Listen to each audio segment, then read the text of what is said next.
नमस्कार दोस्तों, स्वागत है आप सभी का मानस सर कंप्यूटर क्लासेस में। आज के इस वीडियो में हम सीखेंगे फॉर्मेट एज टेबल, क्योंकि पिछले वीडियो में कंडीशनल फॉर्मेटिंग सीख लिए थे। अब नेक्स्ट ऑप्शन है फॉर्मेट एज टेबल और सेल स्टाइल। ये दोनों ऑप्शन आज इस वीडियो में क्लियर कर लेंगे। फिर उसके बाद नेक्स्ट वीडियो जो भी बनाएंगे उसमें हम लोग सीखेंगे रेफरेंस के बारे में कि रेफरेंस क्या होता है, कितने टाइप होते हैं। तो बिना देरी के चलते हैं कंप्यूटर स्क्रीन पे और देखते हैं नेक्स्ट ऑप्शंस। तो आ गए हैं अपने कंप्यूटर स्क्रीन पे। यहाँ पे हम सबसे पहले एक डेटा बना लेते हैं बिना देरी किए जल्दी से। तो हम एक स्टूडेंट का रिजल्ट क्रिएट करेंगे। तो सबसे पहले स्टूडेंट का नेम,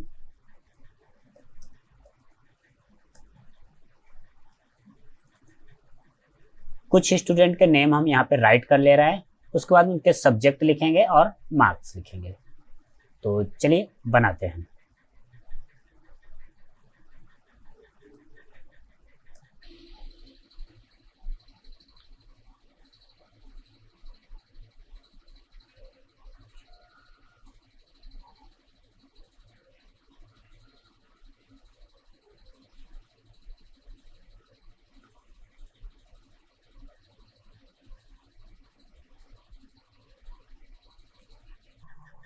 यहाँ पे कुछ स्टूडेंट के नाम लिख लिए।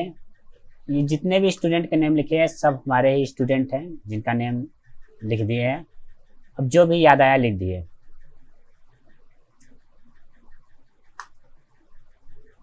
अब सब्जेक्ट का नेम लिख देते हैं।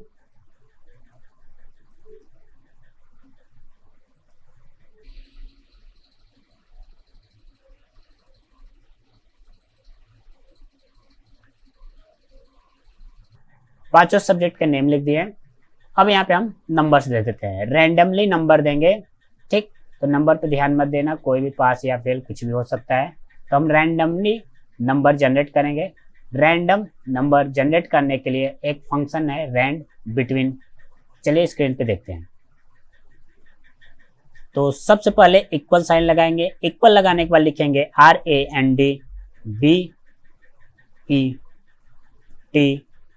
RANDBETWEEN, Rand between. फंक्शन का क्या नाम है? Rand between. रैंड बिटवीन लिखने के बाद ब्रैकेट को करेंगे ओपन। अब यहाँ पे दो आर्गुमेंट देना है, यानी पहला आर्गुमेंट यानी पहला वैल्यू देना है बॉटम वैल्यू और दूसरा टॉप वैल्यू। यानी एक रेंज डिसाइड करेंगे।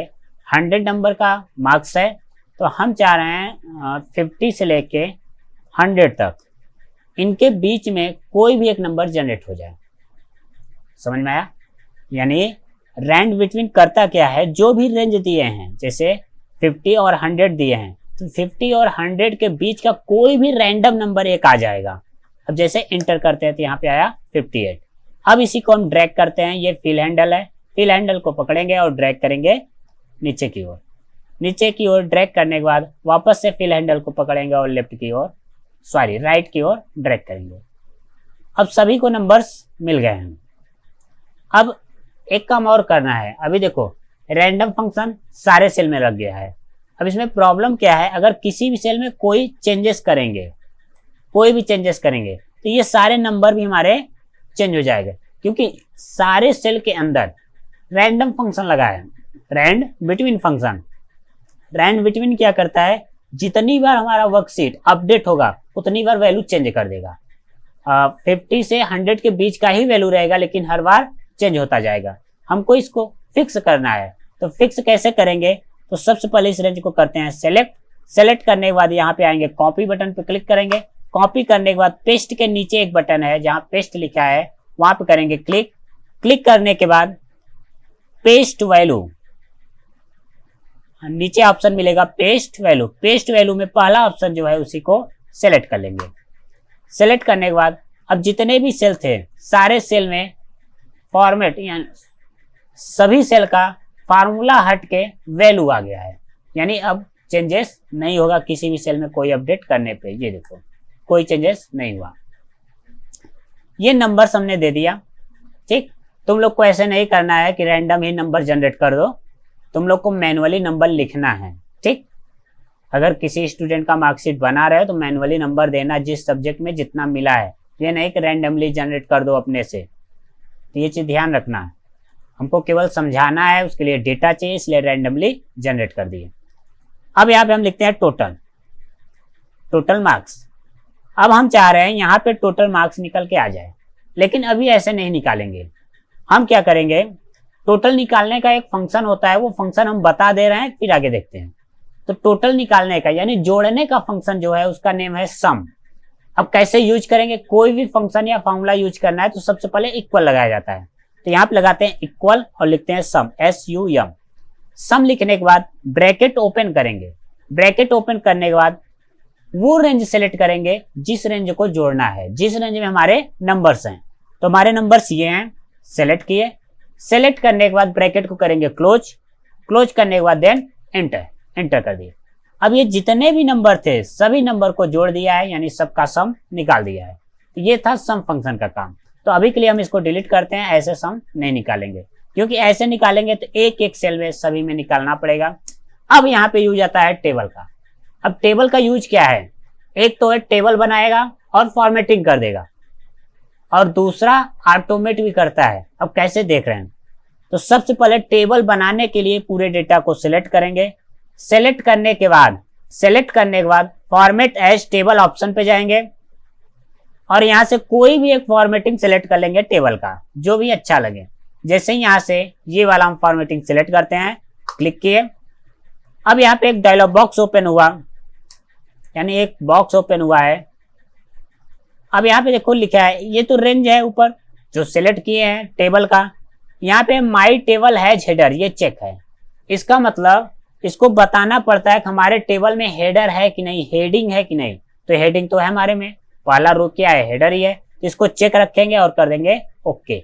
ओके करने के बाद हमारा जो नॉर्मल डेटा था वो कन्वर्ट हो गया है टेबल में। अब टेबल के बेनिफिट क्या है, यहाँ से फॉर्मेट, एक टेबल डिजाइन करके टैब ओपन हो गया है। अब इस टैब में बहुत सारे स्टाइल्स दिए हैं, मैनुअली स्टाइल हम लोग चेंजेस कर सकते हैं। और उसके अलावा यहाँ पे फिल्टर भी अप्लाई कर देता है, फिल्टर का भी यूज कर सकते हैं।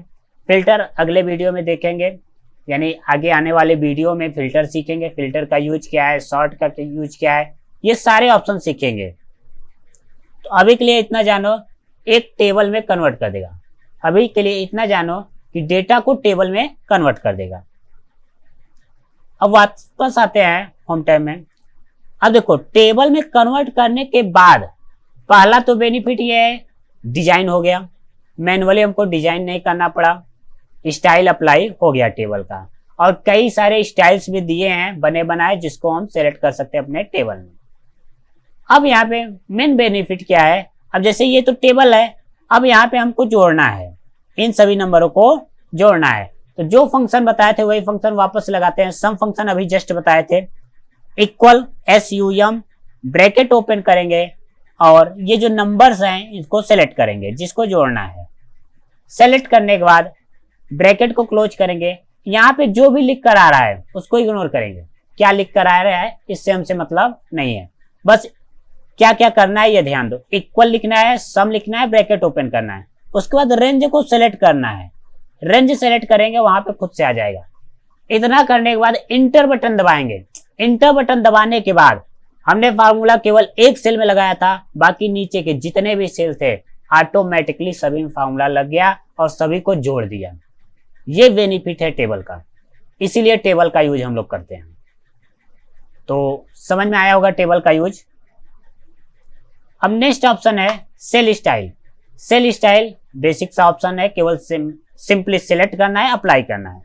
जैसे किसी भी सेल में अप्लाई करना है हो, जैसे किसी भी सेल को स्टाइल करना हो। जैसे ये सेल है, इसके अंदर कोई डेटा लिखा है, इसको स्टाइल करना है तो क्या करेंगे, इस सेल को एक्टिव करेंगे, सेल स्टाइल पे जाएंगे, जो भी स्टाइल करना हो उस स्टाइल को हम सेलेक्ट कर लेंगे। इस तरीके से सेम स्टाइल अप्लाई हो गया। तो ये था हमारा सेल स्टाइल। तो ये था हमारा फॉर्मेट एज टेबल और सेल स्टाइल। आज के वीडियो में इतना ही, बाकी नेक्स्ट ऑप्शन अगले वीडियो में देखेंगे। और अगले वीडियो में क्या बताएंगे ये पहले से ही जान लो, cell reference. Cell reference 3 type होते हैं, तीनों टाइप के बारे में अच्छे से और डीप में जानेंगे। और इस वीडियो में केवल इतना ही। और कोई भी डाउट हो, अगर वीडियो में कोई भी ऑप्शन समझ में नहीं आया तो कमेंट जरूर करना और लाइक करना, हो सके तो सब्सक्राइब जरूर करना, ताकि नेक्स्ट वीडियो का नोटिफिकेशन आप लोगों के पास आसानी से पहुंच पाए।